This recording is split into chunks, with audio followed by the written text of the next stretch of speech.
Understanding Your Blood Pressure.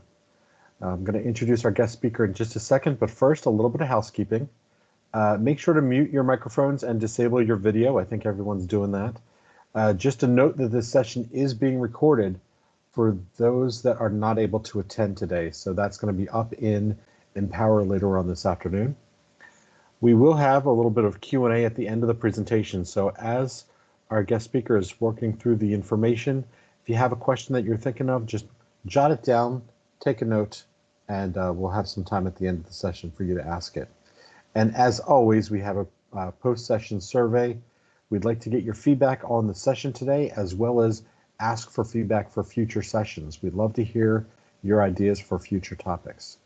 With that, I'd like to introduce our guest speaker, Joe DeMatteis, our United Healthcare health coach.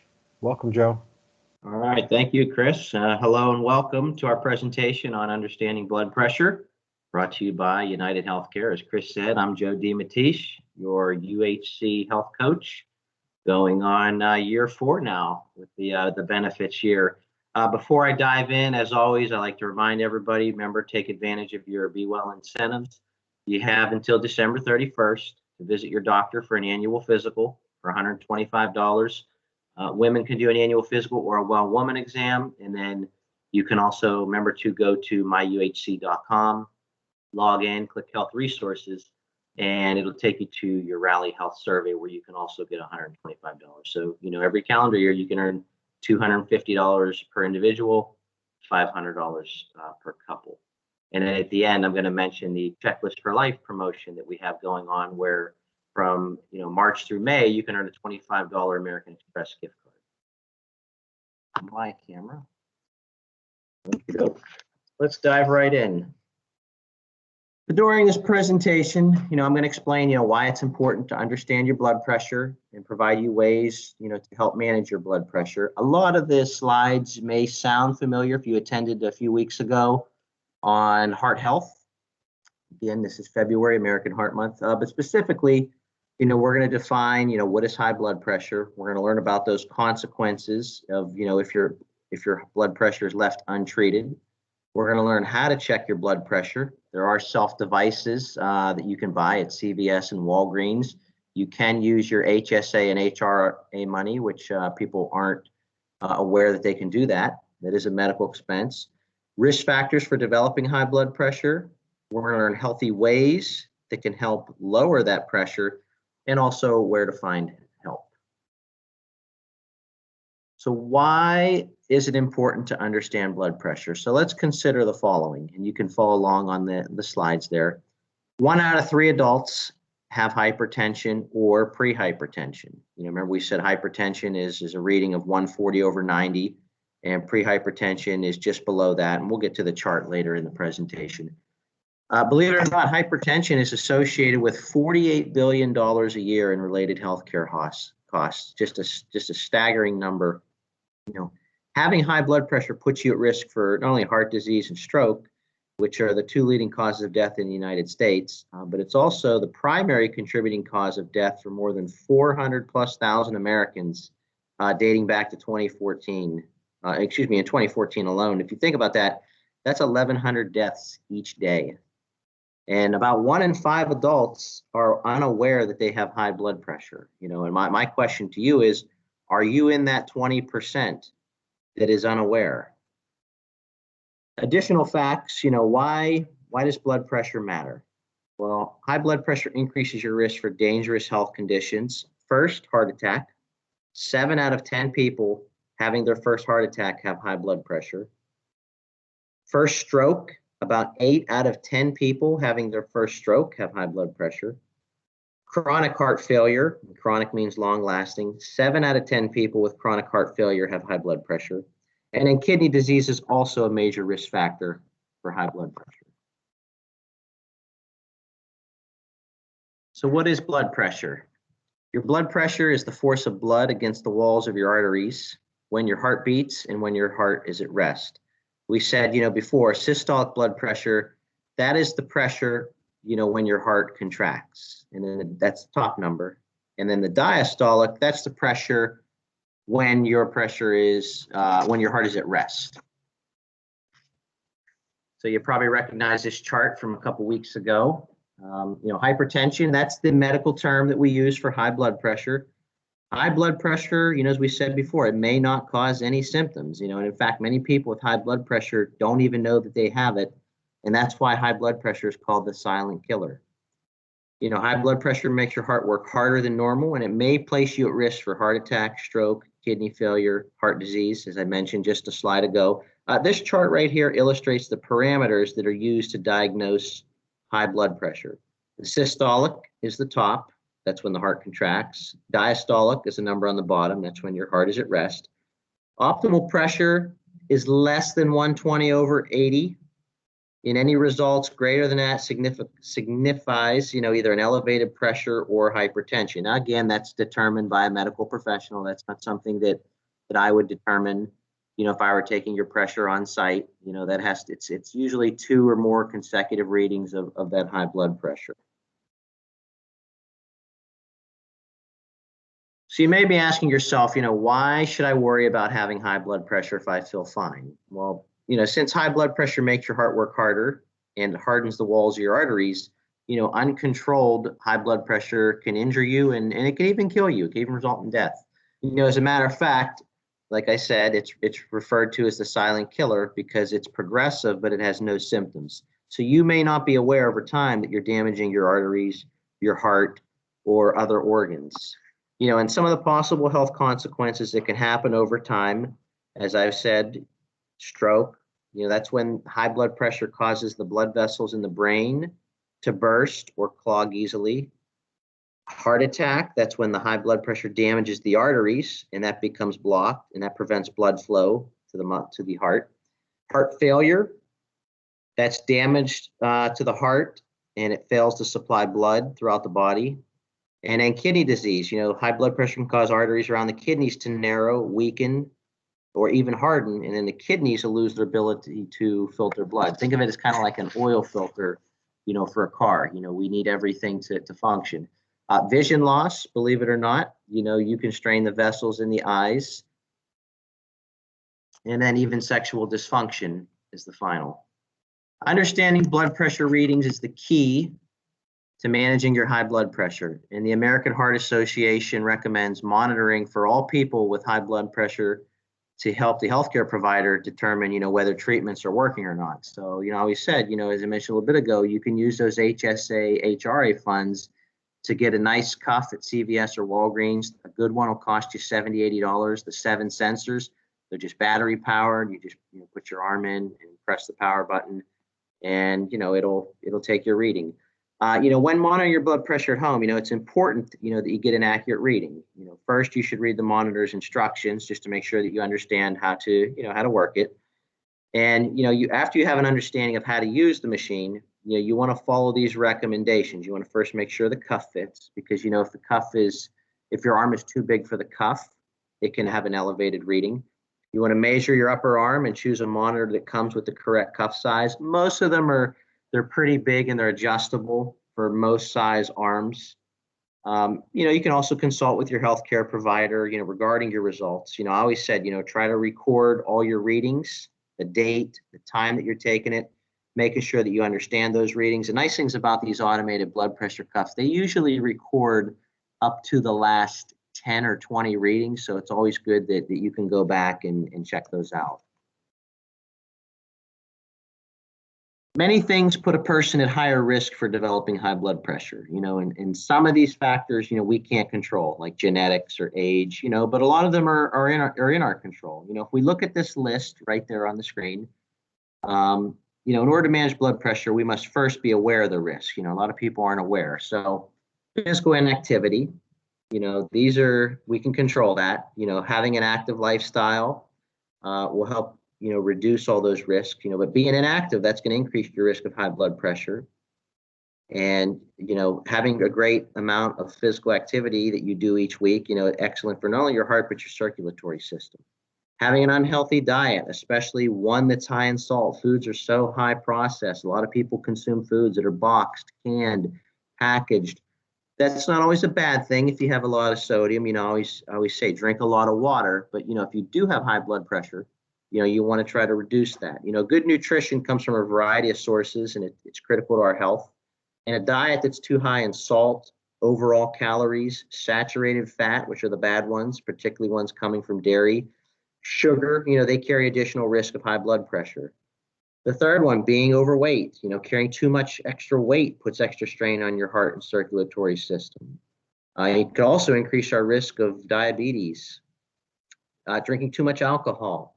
Regular heavy use of alcohol can cause many problems, including heart failure, stroke, even irregular heartbeats that a lot of people aren't aware of. That's why it's important to get those annual checks, because your doctor can listen and pick up things that, we can't, and heart rate monitors can't do that.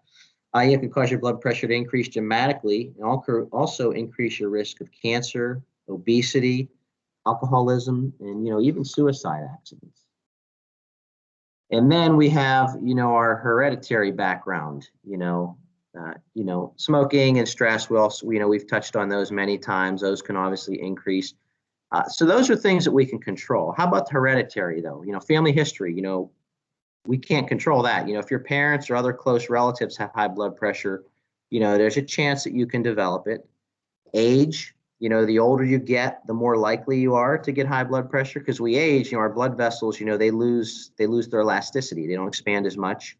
So that can, increase our pressure. Generally, people over the age of 35 are at most risk. Gender, up until the age of 45, men are more likely to get high blood pressure than women, but from age 45 to 65, men and women get them at similar rates. And then at 65 and older, women tend to get more high blood pressure. And then also race, African Americans can tend to develop high blood pressure more often than people of any other racial backgrounds in the US. And, for African Americans, high blood pressure, it tends to occur at younger ages and even be more severe. But, once you're aware, you can take action, to improve, your blood pressure. It's always important to talk to your healthcare provider, regarding, your risk. They always ask for family history. Do you have any family history of certain illnesses? Because, sometimes things are unexplainable, and knowing those, family history can, it can kind of help piece the puzzle a little bit. Did you know individuals with the most important factor in improving healthcare quality and cost efficiency? Factors that affect health are principally behavioral. If you look at that chart, 50 to 85% of all diseases are associated with modifiable health risks and therefore preventable. As Chris and I were talking a little bit ago, like we said in other presentations, 75% roughly of all conditions can be prevented or controlled just by having the right exercise and physical activity. Helping individuals become aware of the modifiable health risks and engaged in their personal health can be a great way to affect change. Changing modifiable health risks such as obesity, sedentary lifestyle, poor nutrition, emotional stress, tobacco, they have a greater impact, on your health and healthcare costs. And also the environment we live in, the genes we inherit, and also access to healthcare. Those can all play a big role. So let's talk about reducing risk. The solutions to reducing risk, they're pretty basic, and you can follow along there. Don't use tobacco, getting plenty of exercise, eating a healthy diet rich in whole grains, fruits, and vegetables, trying to strive for an optimal body weight, finding ways to cope with stress. Exercise is a great remedy.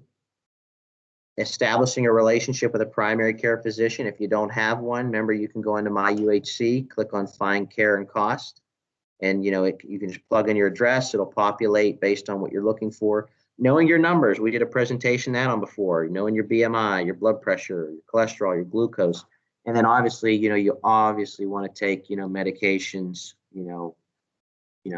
take them prescribed by your doctor. So how much exercise do we need?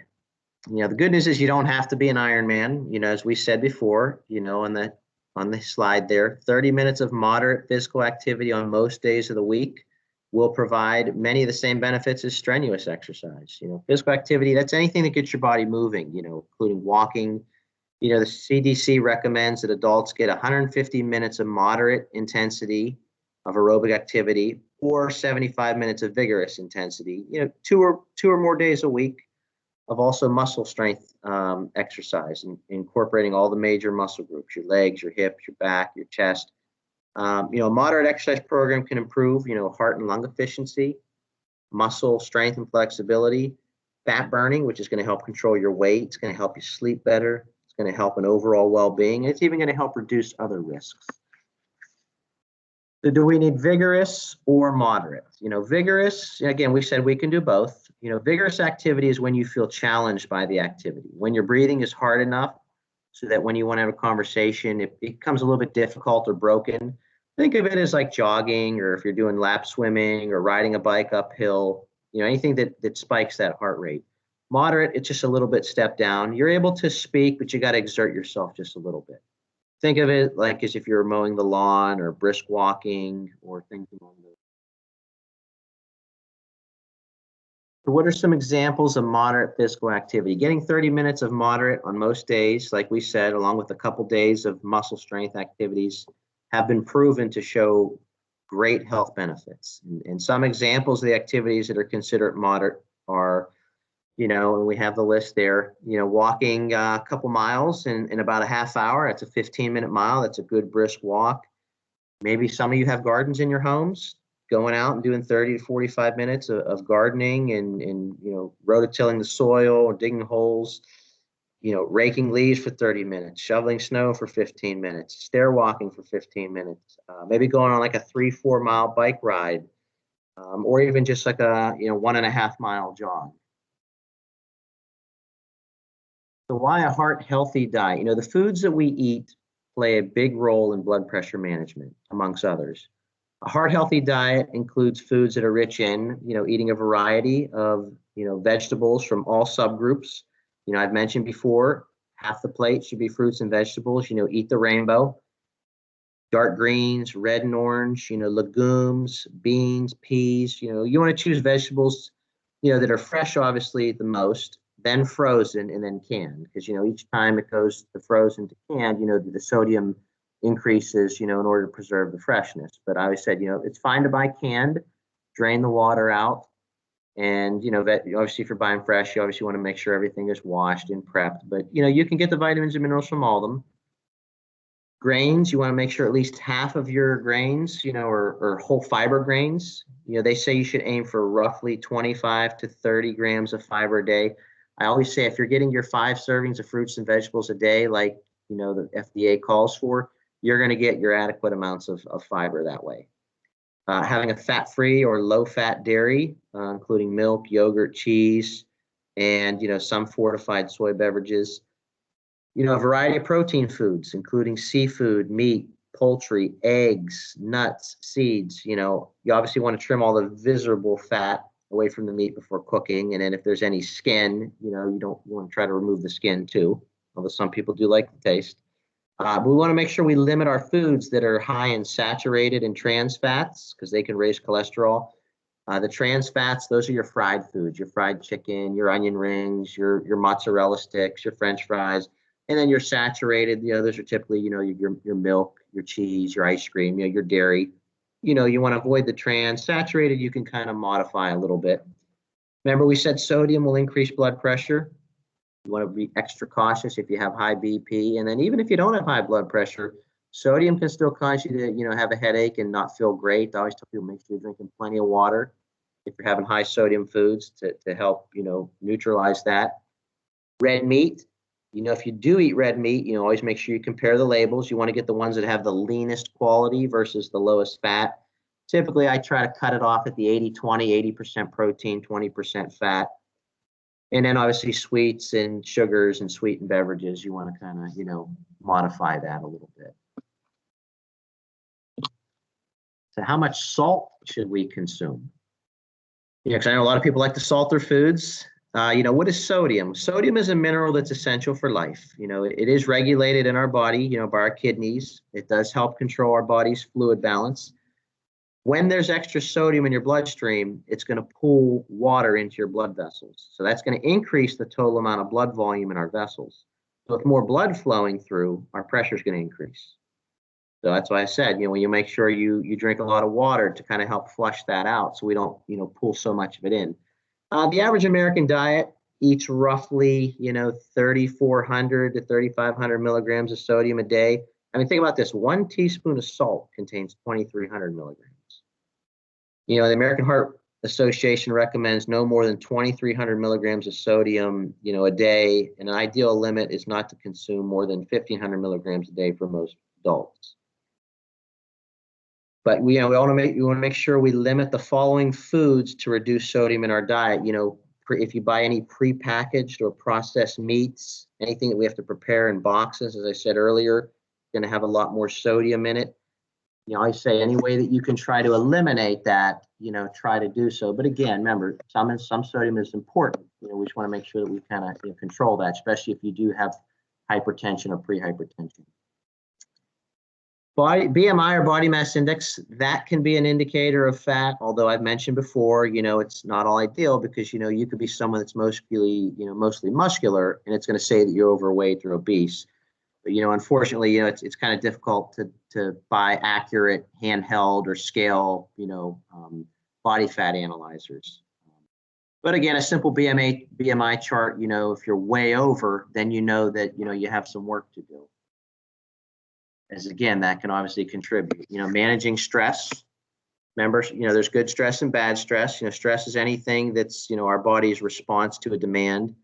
And, there's different types of stress. When your body's stressed, your body responds as if you're in danger. The brain triggers the adrenal glands to kick in by reducing adrenaline. Your heart rate increases, you breathe faster, you have a burst of energy. That's the fight or flight response.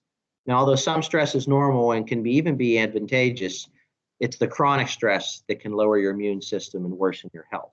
But again, the good news is all stress is manageable, and there's some quick tips there. Getting exercise, doing some breathing, that trying to take your mind off of things that may be stressing you out.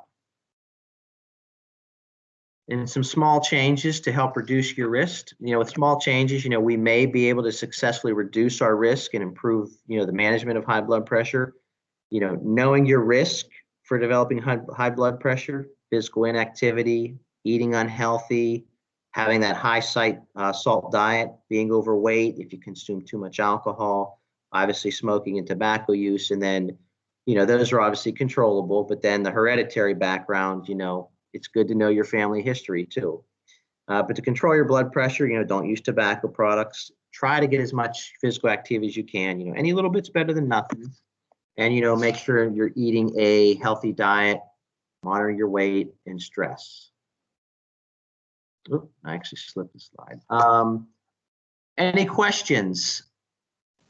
I know a lot of that, was kind of covered and reiterated the understanding, the Heart Healthy presentation I did a couple weeks ago. But real quick, I want to share with you, if you have any questions, feel free to ask. And I am going to have one thing I have to share with you guys. You guys seeing that right there? Yep. Yeah, all right. So Communications, I believe yesterday or Wednesday, sent out this Checklist for Life program. This is a program I'm going to be running. It's a 3-month program to a healthier you. Basically, you see the list there. You want to complete 7 actions. You have till May 31st, and you're going to earn a $25 American Express gift card. Most of these I can track, like I can go in. So remember, like I said, you complete your Rally Health Survey and annual physical exam. And again, if you've already done these prior to the start, it's still going to count. So don't think you're missing out on it. And again, you can do these throughout the year too. But if you go on WeRally.com, they have rally missions that you can do. Some involve walking challenges, some involve nutrition challenges. And just by completing a mission each month, it's going to take, there's 3 of them that there's multiple missions you can do a month, but you only need to do 1 a month. There's 3 right there you can do. Attending these monthly wellness webinars. And if you can't attend them live, they are uploaded on the Employee Power System. You can go back and view it, do the QR code. We're able to get a list. And then if you want to work 2 virtual sessions with me and complete a goal, so you have about 11 actions each month, 11 actions to do. You only need to do 7. And then we're going to mail you a $25 gift card. Again, we'll be doing challenges like these throughout the year, but this is the first one that we're going to launch. So any questions, feel free to put them in the chat, and anyways, thanks again.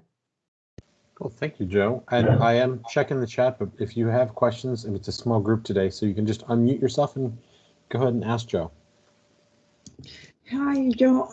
Question. Sure. Excuse me. Can anyone participate on this the 3-month program? With a checklist for life, I believe they're only offering this if you have the medical plan through Embraer. So contractors would not be allowed. Right, but like there are also some employees that they don't get the benefits from Embraer, but from somewhere else. That's the same situation. I believe so, but I can double check on that. All right, thank you. Yeah, Joe, if you double check and let me know, then I can forward the answer to the group. Absolutely. Okay. And then I'll go to the QR code. Thank you. Yeah, so guys, think of any more questions for Joe. In the meantime, he's putting the QR code up. We'd love to get your feedback on the session today. You can use your phone with this one. So you just open up your camera, aim it at this QR code, and the survey will automatically pop up in your phone. You can complete it. It takes 2 or 3 minutes. If you're not able to do that, if you don't have your phone for some reason, no worries. I'm going to send out the link to the survey later on today. So, Other than that, I think that'll be it. all right, great. Well, Joe, thank you very much for being with us today. I'm looking forward to continuing these with you, and everybody have a great weekend. Thank you. Thank you, guys. Have a great one. Thanks, everyone. Thank you. Bye-bye. Thank you.